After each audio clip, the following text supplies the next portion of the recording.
নমস্কার বন্ধুরা, আজকে আমি একটা বিস্কুটের দারুণ মজার নতুন রেসিপি নিয়ে এসেছি। এই বিস্কুটটা দেখো কি সুন্দর খাস্তা আর মুচমুচে। এই বিস্কুটটা বানানোর জন্য বেশি কিছু উপকরণও লাগবে না, ঘরে থাকা কয়েকটা উপকরণ দিয়ে। আর বিস্কুট তো সবারই নিত্য সঙ্গী, প্রত্যেক দিনে ছোট বড় সকলেরই বিস্কুট খুবই প্রিয়। চায়ের সাথে বা শুধুই খাওয়া যায়।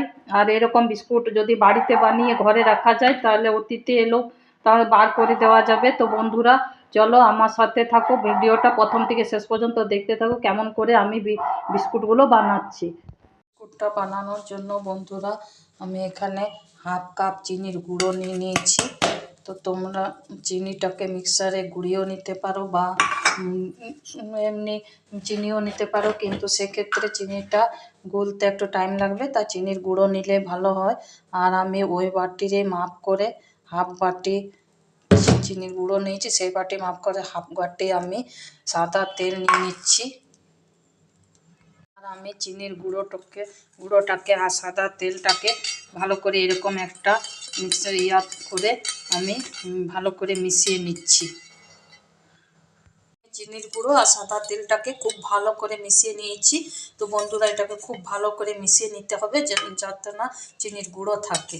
আর এবারে আমি যে বাটির মাপ করে সাদা তেল আর চিনির গুঁড়ো দিয়েছি হাফ বাটি করে, সেই বাটির মাপ করে এক বাটি সুজি দিয়েছি।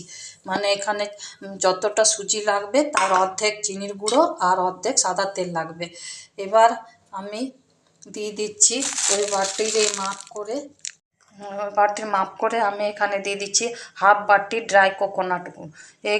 এটা যদি হাতের কাছে থাকে তো দিতে পারো, না থাকলে না দিলেও কোনো সমস্যা নেই।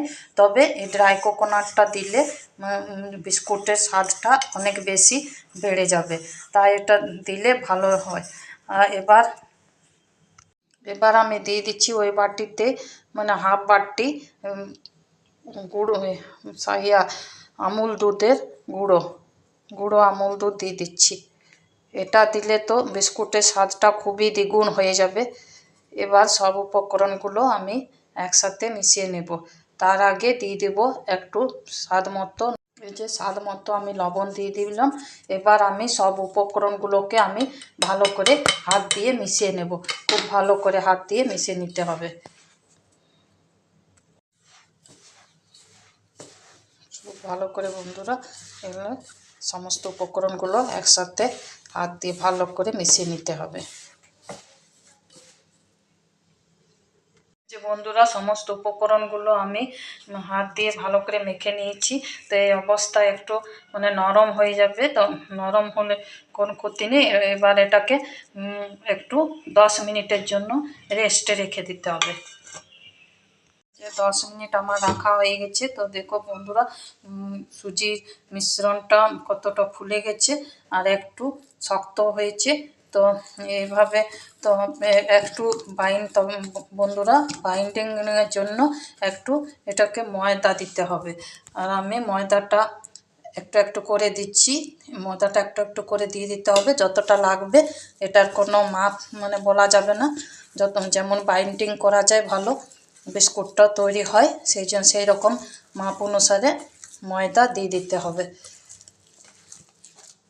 একেবারে না ঢেলে আমি চামচে করে একটু একটু করে দিয়ে দিচ্ছি, যতটা লাগবে তোমরা এরকমভাবে দিয়ে দেবে। এটা ডোয়ের আকারে করে নিতে হবে। এই যে এরকম মানে ময়দা দিয়ে দিয়ে, তবে বেশি যেন না ময়দা দিতে হয়, কেননা বেশি ময়দা দিলে ওটা বিস্কুটটা টেস্টটা একটু কমে যাবে।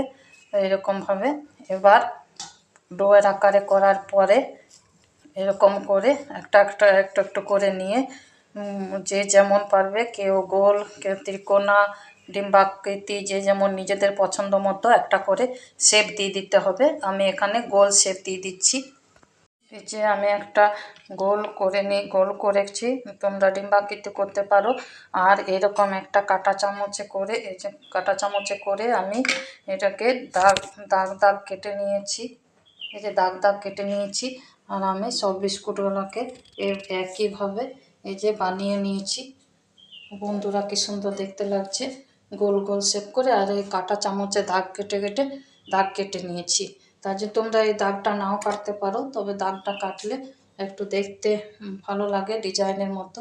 এই যে বন্ধুরা, আর আমি এখানে সাদা তেল চাপিয়ে দিয়েছি কড়াইয়ে, কড়াইয়ে সাদা তেল গরম হতে দিয়েছি। তেলটা আমার গরম হয়ে এসেছে। এবার আমি একে একে এই বিস্কুটগুলো তেলে ছেঁকে নেব। আর তেলটা একটু গরম করে তারপরে এটা মিডিয়াম আঁচে রাখতে হবে, কারণ খুব বেশি আঁচ হলে তাড়াতাড়ি কালারটা চলে আসবে আর ভিতরে কাঁচা থেকে যাবে। তাই এটাকে আঁচটা কমিয়ে কমিয়ে বিস্কুটগুলো ভালো করে ভেজে নিতে হবে। বন্ধুরা, এই বিস্কুটগুলো খেতে খুবই ভালো লাগে, একবার বাড়িতে অবশ্যই বানাবে। আস্তে আস্তে ওগুলো একটু পরে নাড়বো, সঙ্গে সঙ্গে নাড়লে হবে না, পরে নাড়বো। দেখো বন্ধুরা, কি সুন্দর বিস্কুটগুলো ভাজা হয়ে গেছে, কি সুন্দর কালার এসে গেছে। আর বন্ধুরা, এগুলো খেতেও খুব ভালো লাগে। বাড়িতে একবার হলেও বানিয়ে দেখবে, খেতেও খুব সুন্দর লাগে। একবার খেলে মনে হবে বারবার বানাই। আর এগুলো বানিয়ে রেখেও দিতে পারবে বাড়িতে খেতে। এই যে আমি একবার তুলে নিলাম, এবার আরেকবার আমি তেলের মধ্যে বিস্কুটগুলো দিয়ে দিচ্ছি। এরকমভাবে উল্টে পাল্টে ভেজে নিতে হবে।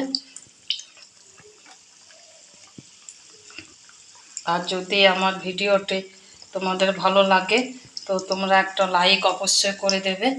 আর যেসব বন্ধুরা আমার চ্যানেলটি নতুন তারা সাবস্ক্রাইব করবে, পাশে থাকে বন্ধুরা। তো এই যে আরেকবার দিয়ে দিয়েছি, এগুলো ভেজে নিতে হবে একইভাবে।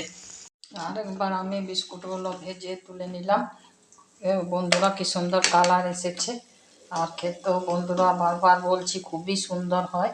ও একবার হলেও বাড়িতে অবশ্যই বানিয়ে দেখবে, না খেলে বোঝা যাবে না বন্ধুরা। তো এ পর্যন্তই, বাই।